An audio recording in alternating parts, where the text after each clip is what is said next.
Hello, everyone, and welcome to Cloud Wars Live, where we explore today's digital revolution by speaking with business executives and thought leaders who are changing how the world lives, works, plays, learns, and dreams. Today, our guest is Chris Lochhead, he of Lochhead on Different, and also podcaster supreme, Follow Your Different. Chris, welcome. Always great to have you.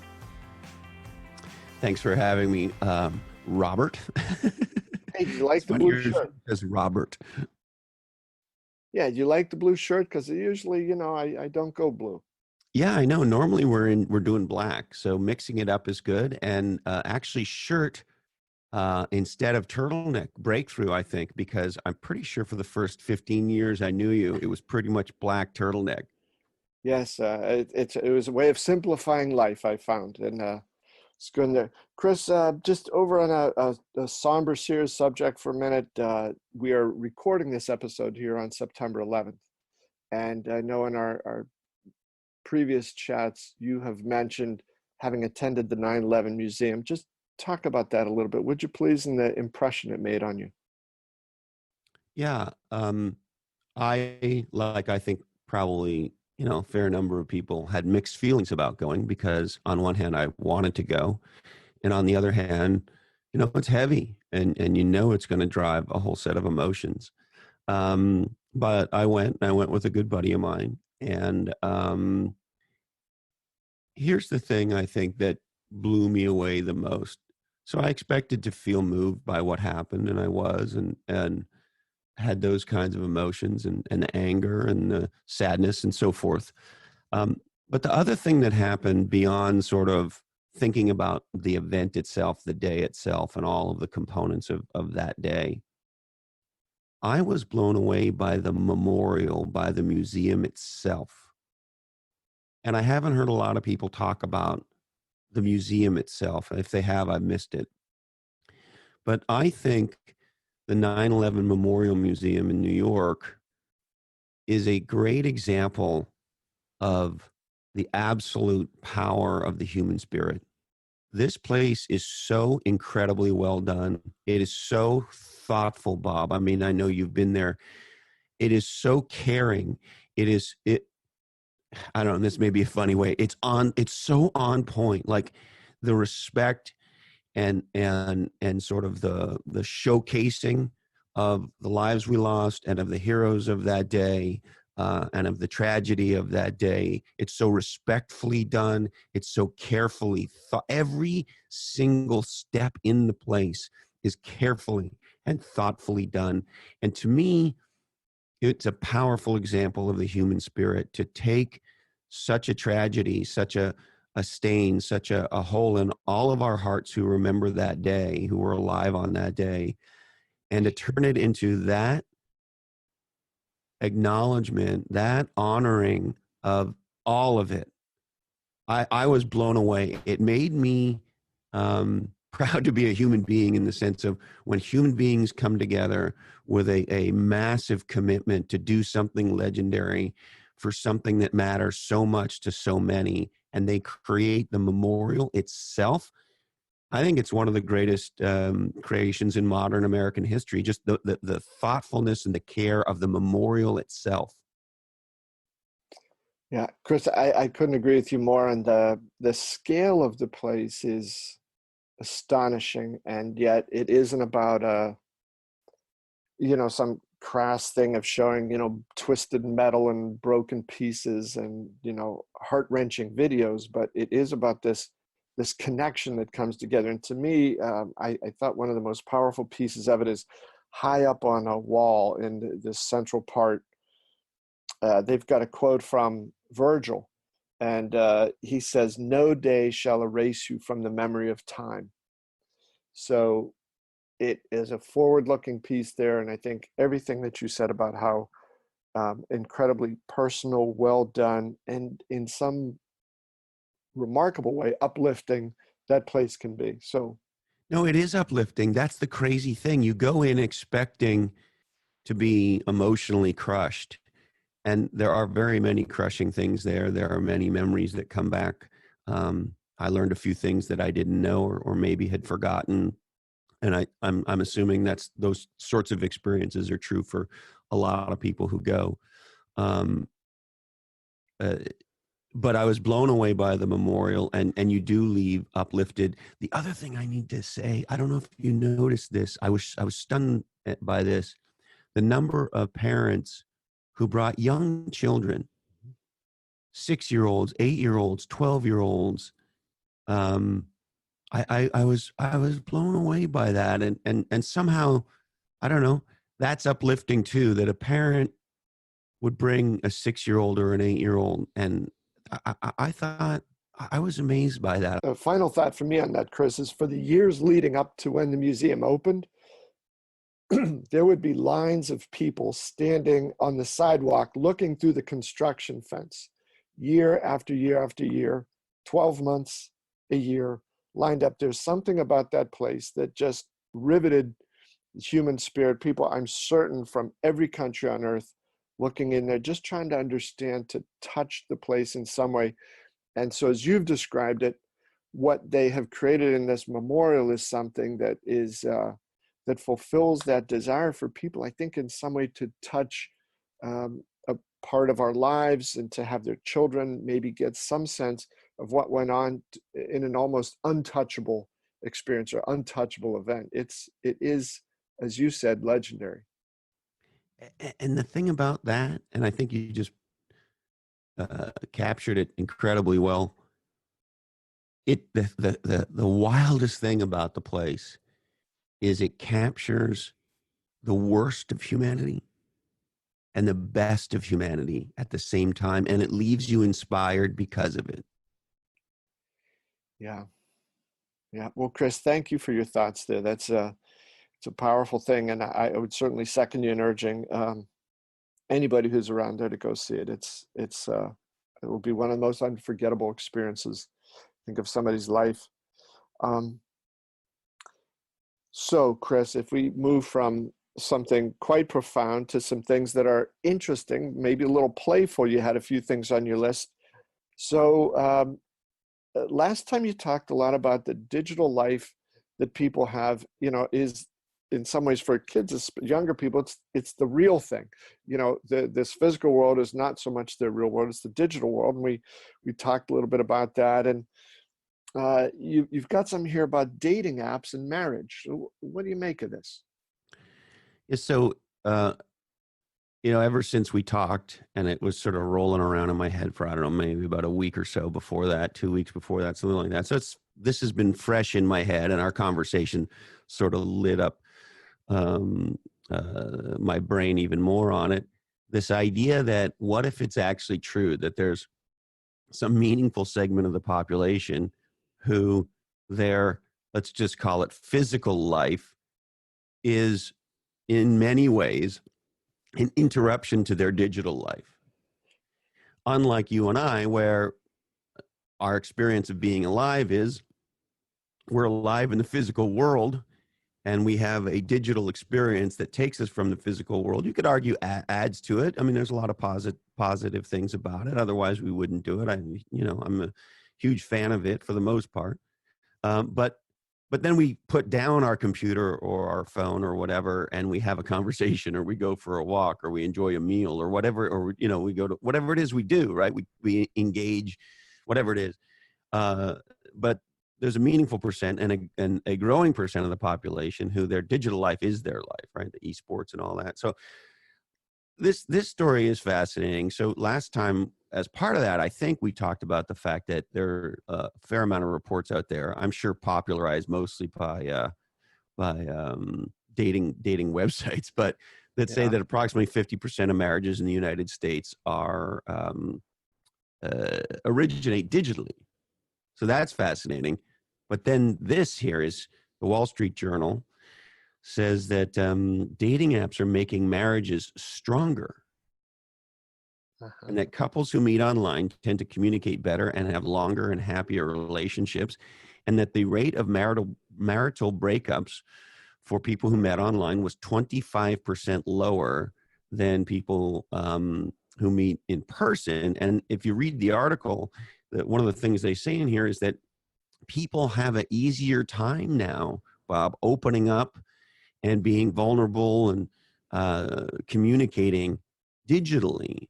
And so I thought it was an interesting build on the theme we started last time, and it was an insight for me, which is, wait a minute, we're now in intimate, hey, get to know you, maybe go out with you, maybe, maybe you're my spouse, maybe you're not, discussions.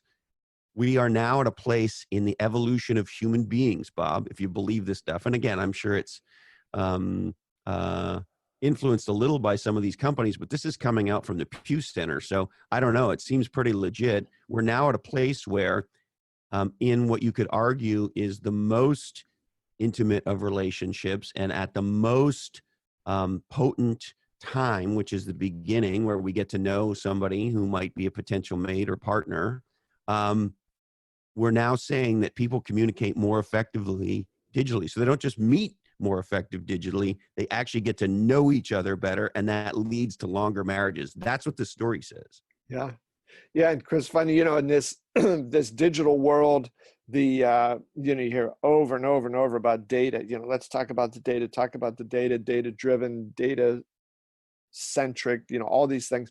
But the data point that you mentioned here, that if you met online and got to know each other online, there is a 25% better chance that your marriage, right, marital breakup will not happen. And so it's the data support this. It's not just some fuzzy feeling somewhere, if these particular data are to be believed. Well, and look, it says, according to a 2016 Pew Research Center poll, half of Americans know something, and it goes on, right? So this is based on what sounds like some pretty legit research. Now, is it very possible that Match.com sponsored this research? It is. Who knows?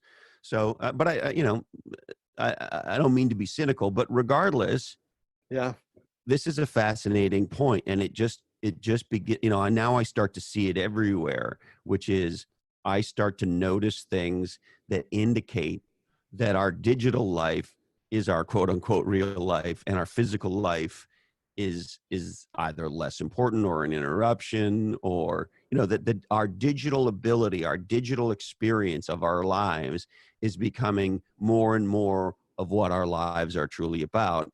And that was the insight around the kids who were visiting, which is they're not looking at the sunset because the sunset's interrupting whatever's going on their phone, right? And that I didn't get it because that's their real life, not the sunset at the beach. And so now I see it everywhere, right? Once you notice something, you begin to see it everywhere. And I think this is an interesting example that marriages are stronger when people meet online because they communicate more effectively and more vulnerably and so forth.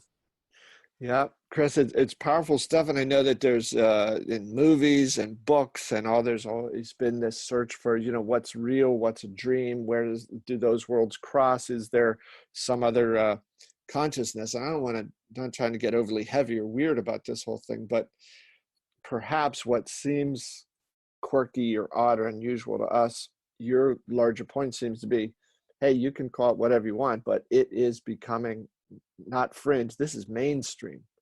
50% of relationships are begun online today. Yeah, apparently. So there you have it. So our digital life is our life, and our physical life continues to interrupt it. It's the pit stop. You got to go into the pit to charge those devices and get back to life. So, Chris, we were talking a little bit about the blessed state of matrimony and all that, and now you've uncovered a little wrinkle here about floral arrangements and how we try to celebrate these great occasions. Yeah. So, God bless America. There's a trend, apparently, according to NBC News, and there was a CNBC article about this and so forth, that a trend now in marriages is we put pot in the wedding bouquet, and even in some cases, like in the floral arrangements, at the dinner table or wherever. And so we have cannabis now. And so the headline here says, "Saying I do with your best buds." And then I love it's just like a bunch of funny headlines. There's something blooming when it comes to wedding planning. Brides are using cannabis plants to arrange bridal bouquets. The growing trend in marijuana matrimony. How do you like that for a new Oh category? my. Has guests waking up and smelling the roses as couples take their special day to a higher level. Yeah, there you have it. If Match.com was involved in some of the earlier research, perhaps, yeah, I guess some of the cannabis companies now, it's like, hey, let's get into content marketing and start pumping this stuff out. See what we Well, can. and see, here's the thing. Um, maybe we've been looking at this wrong. Maybe Cheech and Chong had this right the whole time. See, most weddings have an open bar, right? And have you ever been to a wedding where, shit gets weird? Like, I went to a wedding. I swear to God, I'm not making this up. I went to a wedding where the groom got into a fight with his father-in-law, and it was not cool at all. And the groom ended up in jail. He spent the wedding night in jail because he incited a fight with his father-in-law, the father of the woman he just married. They got into a fight at the reception, and the cops showed up, and the groom went to jail so that he could chill his nuts out. Nobody got charged with anything, and nobody got really hurt, but it got that stupid. So, and here's the thing, alcohol was involved. So maybe now you go to weddings and it'll be like an open cannabis bar, and you'll have a bud tender, and everybody will have a little toke and calm down, right? Because people can have anxiety, they can get upset, they can drink too much, they can incite fights and end up in jail. And maybe now pot's gonna like chill everybody out. A little Cheech and Chong going on. My goodness. Yep, Chris, it's a scary world out there sometimes. I mean, the guy's, he's got 50 or 60 years to fight with his father-in-law, but he couldn't wait one day, 24 hours? No, right there. I mean, we're talking hours after actually marrying his daughter. Mm. Well, maybe it's this whole, this real-time stuff, the urgency of the moment. Yeah, and the funniest part of the whole thing was the cops said they get called to weddings all the time. But probably not for for the groom. But who knows? Who knows? Chris, sometimes the outcome, the fruit of matrimony, can be a little bundle of joy, a little baby, and we all want to take the best possible care of babies. And now it seems like the world of AI has entered baby care. Yeah, so Google, it's not enough for them to have a quote speaker in your house and listen to everything you say, right? That's not enough. Now what we're going to have is a Google AI quote unquote. And by the way, my friends at Grumpy Old Geeks, the legendary podcast Grumpy Old Geeks, Brian Schulmeister, and of course Jason DeFilippo, they get furious when anybody says AI. Okay. Because they say their point of view is there is no AI, there's machine learning, and then there's human beings, and you don't actually talk to Hal. We're not actually there yet. But anyway, they get very funny about how much they hate the word AI. That said, Google's building an AI baby monitor. And get this, the device would aim, and we found this out because they filed these patents. So this is how the news came out.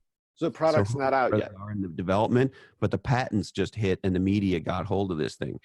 The device would aim to determine when the baby is, quote, in a non-auditory discomfort state, end quote. A non-auditory discomfort state.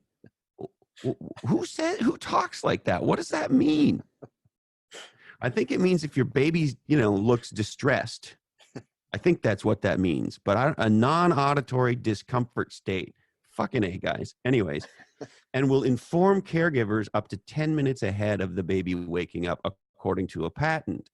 Now, get this. This is how they're going to do it.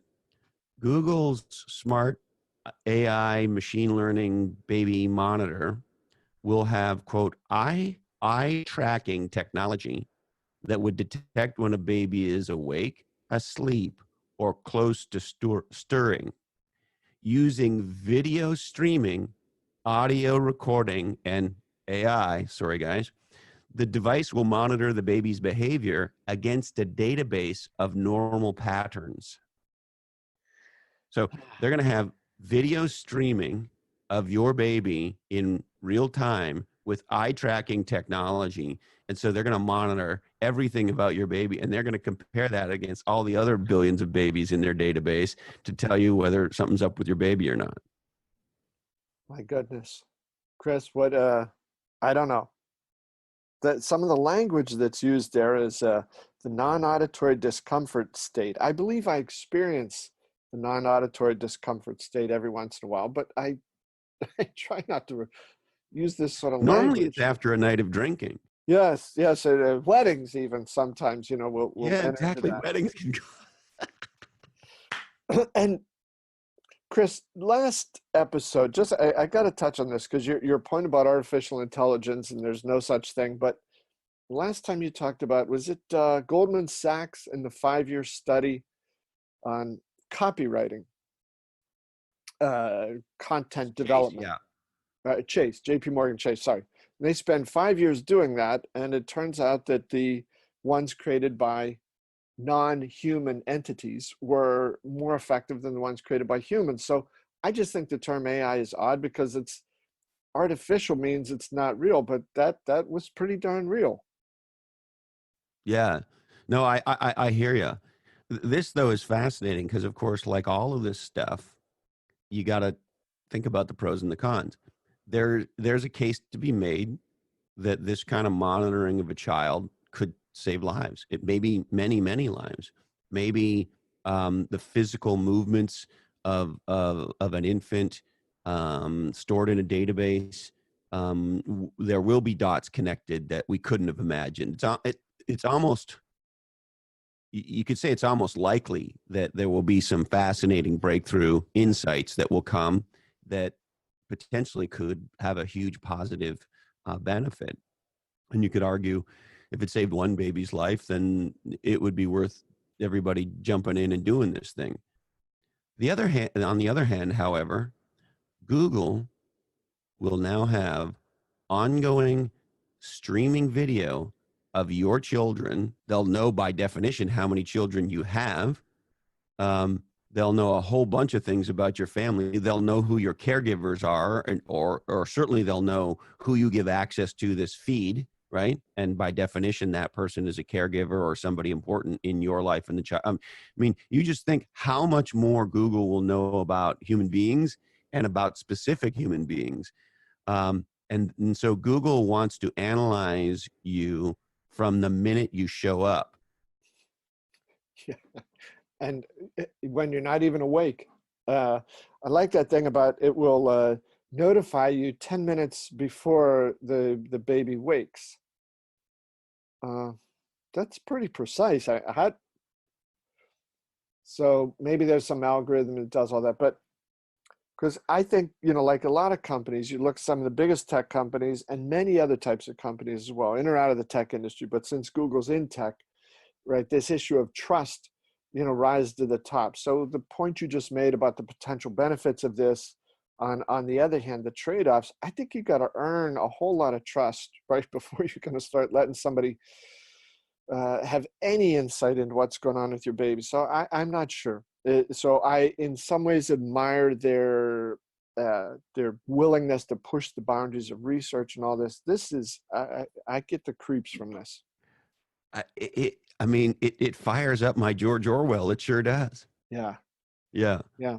Hey, so if you could do this for babies, now why not for, a middle-aged guy? Maybe like, hey, your nap's long enough. You got a to-do list. It's time to wake your ass up.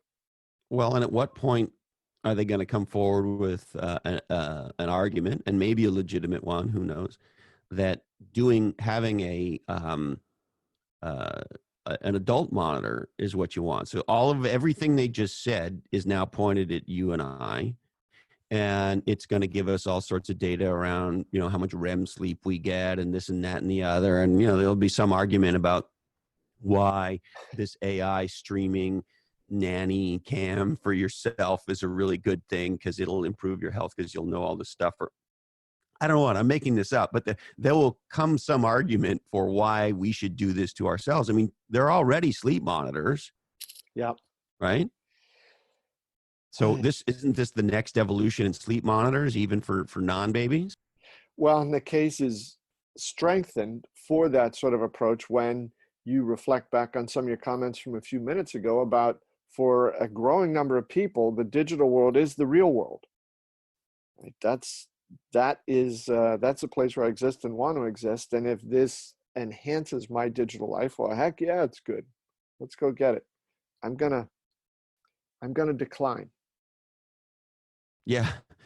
Well, and there's a whole bunch of news coming out of Google now about how they're integrating the Nest stuff, and I think they're now calling it Google Nest Hub Max.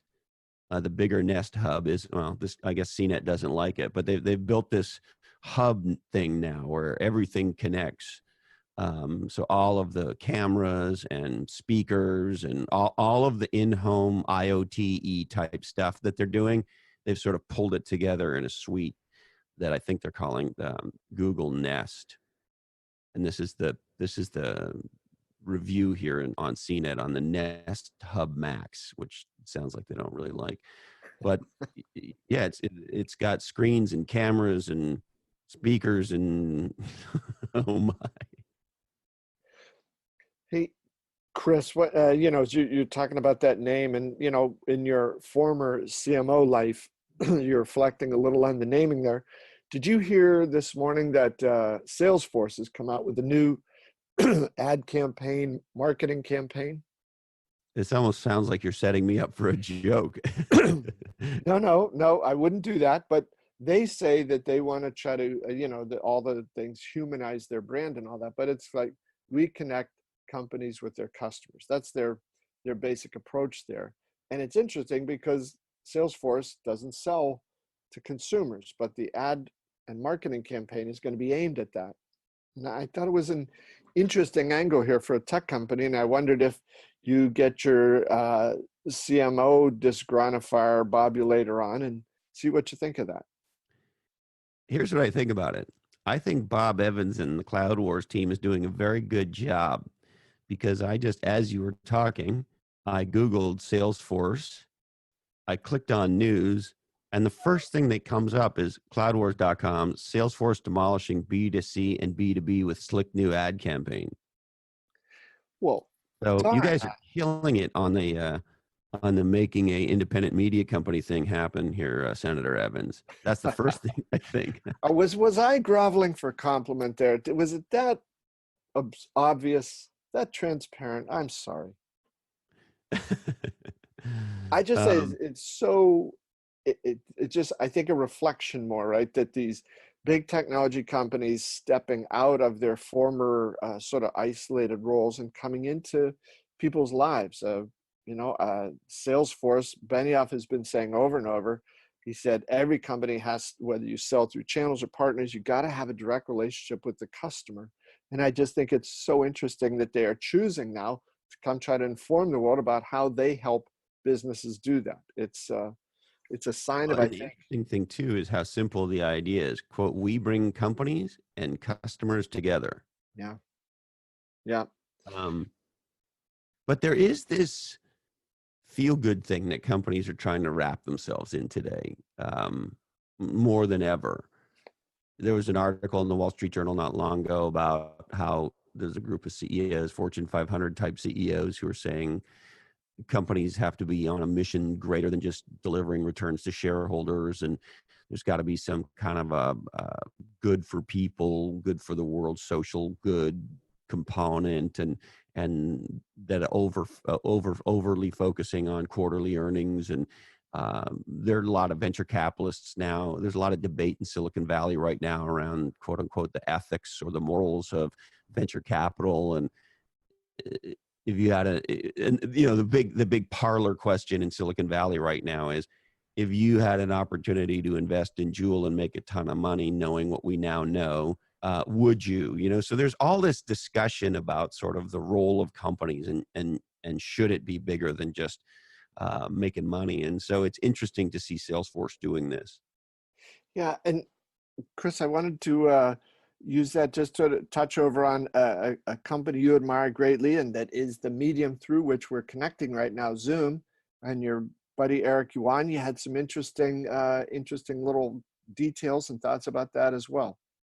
Yeah, in this regard, I think, as you and I were growing up in the tech industry, there were a lot of very tight-knee type, you know, Darth Vader-y dudes starting and running companies, right? And sort of this very sort of manly, macho sort of vibe for a lot of tech CEOs and entrepreneurs, and sort of rule with an iron fist, and sort of that sort of a character or image.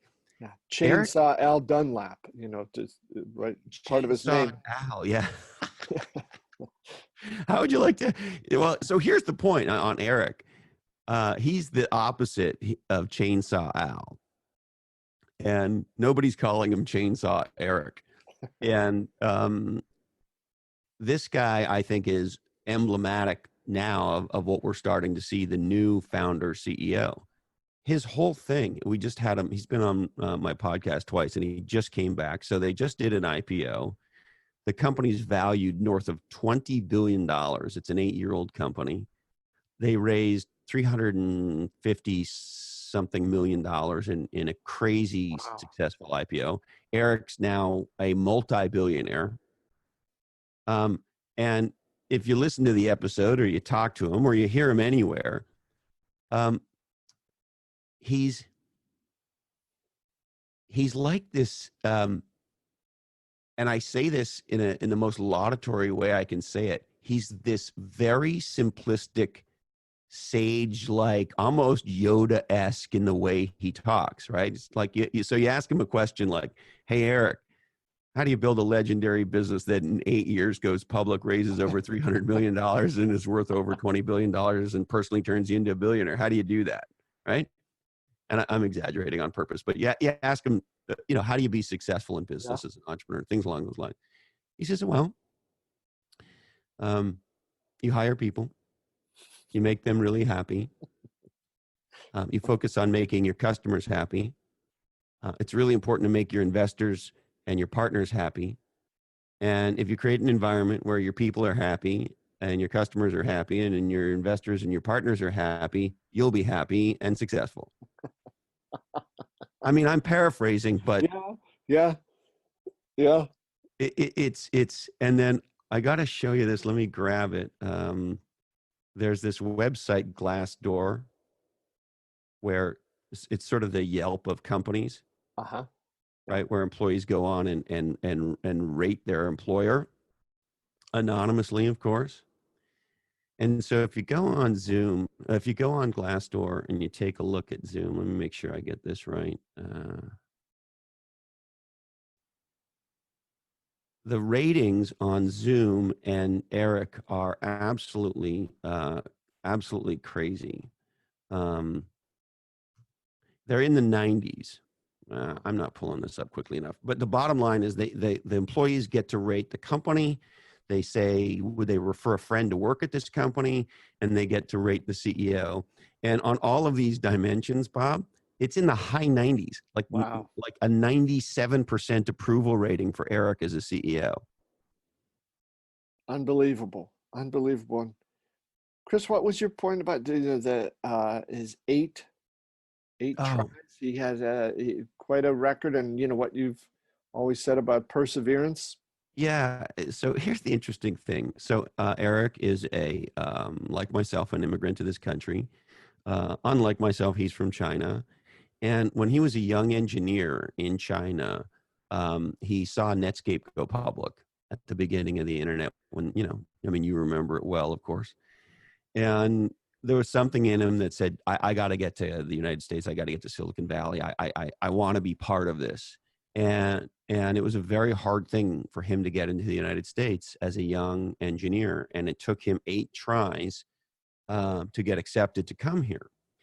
And I look at that and it fires me up to say, hey, we got to get on figuring out immigration for entrepreneurs, right? Why are we, this guy, in my opinion, is emblematic of the American dream. of the entrepreneurial dream and the immigrant dream, which of course are all sort of intertwined with each other, right? But it's the classic story. Immigrant comes here, applies himself, figures some shit out, goes for it, and now has created a $20 billion plus publicly traded company that has built an incredible technology, an incredible category.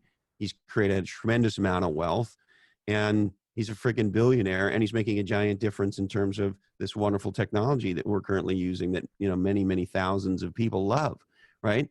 And so my point is, hey, what's the immigration strategy on trying to attract as opposed to repel the Erics? That's where I go, and it makes me angry, and I get all fired up. Here's what Eric says when I ask him about that. You ready? Yeah.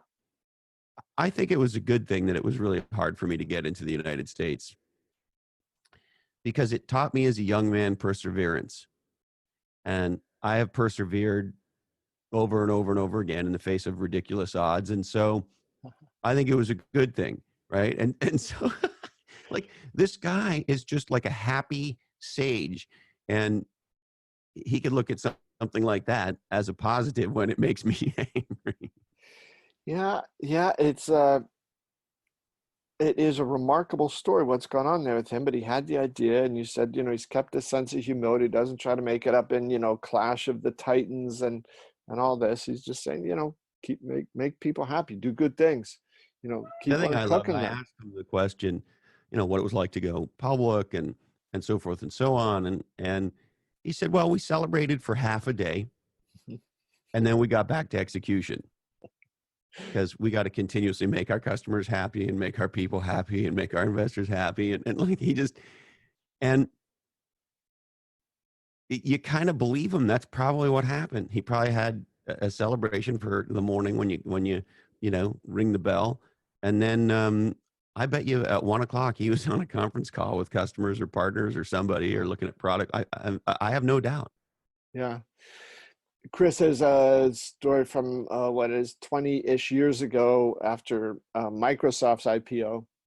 And there was a report, I think from Fortune, but he was allowed to spend a little time with Gates after the IPO. And Gates was walking through one of the offices where some of the developers were, and a couple of them had these charts hanging on their cubes, and it showed the, you know, rapidly climbing stock price right after the IPO for Microsoft. And they said, the reporter says, Gates, you know, tugged one of these things off the wall, and he said to the developer, "Does this help us sell more software?" So this notion of whether it's celebrating or diluting the focus onto things that aren't necessarily right, pretty good line there from the sage Mr. Yuan to figure, okay, let's have a little fun. That's not the goal. So let's get back on target. Yeah. Just, he's so endearing. And I think it's an incredible story. It's an incredible inspiration for all of us.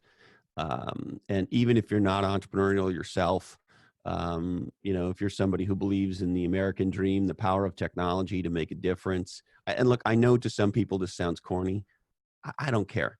You know, it's being pessimistic, being negative is easy, and sometimes, look, I get it, and I can go there too. And maybe sometimes you could argue it's called for. I would give you that, but I choose to have a little bit more of an optimistic view. And I look at an entrepreneur like Eric, and I think there's been a lot of negativity around Silicon Valley lately, and some of it deserved. But I think when an entrepreneur does what this man has done, I think it's worthy of celebration for all of us who believe in innovation, who believe in technology, and support entrepreneurship. Not corny at all, Chris. It's one of the reasons we love you. It's one of the reasons why Follow Your Different has become one of the top podcasts in the world. And thank you so much for being part of the show here today. It is always a pleasure. Thank you so much. I love doing this with you, Bob. You're the best. And next time, maybe we'll talk about, you got fire on your desk. We'll see what's going on there. It looks more dramatic on the Zoom video than it actually is in person. See, it's just one more thing that Eric is doing for you. Exactly. All right, brother. We'll see you next time. Thanks, Chris. Thanks to all of you folks for joining us here at Cloud Wars Live. Enjoy it, and we'll see you next time.